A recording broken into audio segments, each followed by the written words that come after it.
So I think the key here is Sedrick Van Pran-Granger.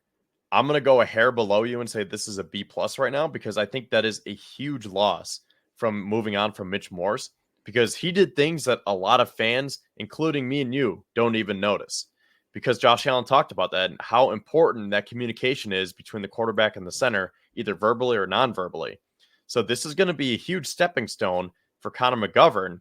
And then we'll see about Van Pran-Granger because, I think this could be a very, very good pick. It's just a matter of when are we going to start to see that.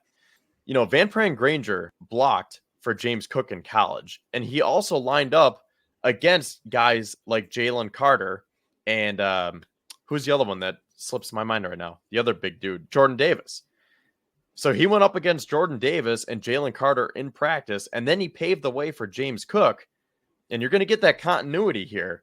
But the question is, how quick can he transition to the NFL life with Josh Allen? And if he does, McGovern can slide back to left guard. David Edwards becomes that swingman again. And I think that's a little bit more comforting. But I'm just wondering how it's going to work because if they're putting all this work in now, like Josh Allen was saying, like, yeah, I do everything next to McGovern now just to get that chemistry down. Like, we even stretch together. We walk around together just to get a feel for each other. That's going to take a lot of time. So I think that Van Pran-Granger will eventually become a very, very good center for the Bills, but it's just a matter of when. Yeah, and one thing that I was referring to was he has some of the best film in college. He just fell for, maybe his weight, but ultimately, he was one of the favorites on this entire college football class. I didn't think to ever think about him because I thought he'd be a third-round pick, and the Bills didn't have a third-round pick. So I always thought that they were one tick below in the center room. Some of the names we always talked about here on this show. But he had one of the best. He was just one of the best centers in FBS that in an offensive line that had a ton of injuries too. That's one thing people don't think about. But he started 43 straight games, and they went 41 in 2 of those games. He won obviously the SEC's Best Blocker Award, which is not taken lightly. Generally speaking, people have won that award, have gone on and been solid football players in this league, and definitely was a finalist for the best overall offensive lineman in football in the awards, given the top center in FBS, called the Remington Award. He was really good. His notable stat last year, Kevin, 0.9 pressure percentage allowed, one of the best in college football. So at some point, the film checks, the starts check, the veteran leadership checks. I'm feeling pretty solid about this, Kevin. I do think the Morse move is scary at heart, but going from a $7 to $10 million center to a $900,000 center has its huge roster benefits. And with that 0.9% pressure percentage that Van Pran-Granger had, I don't know. I'm feeling pretty good right now with what the Bills offensive line may have to do. And if he's not good, then guess what? They still have another plan with David Edwards and Connor McGovern. And I'm ultimately okay with that plan too while he develops. So I think the Bills are covered both ways.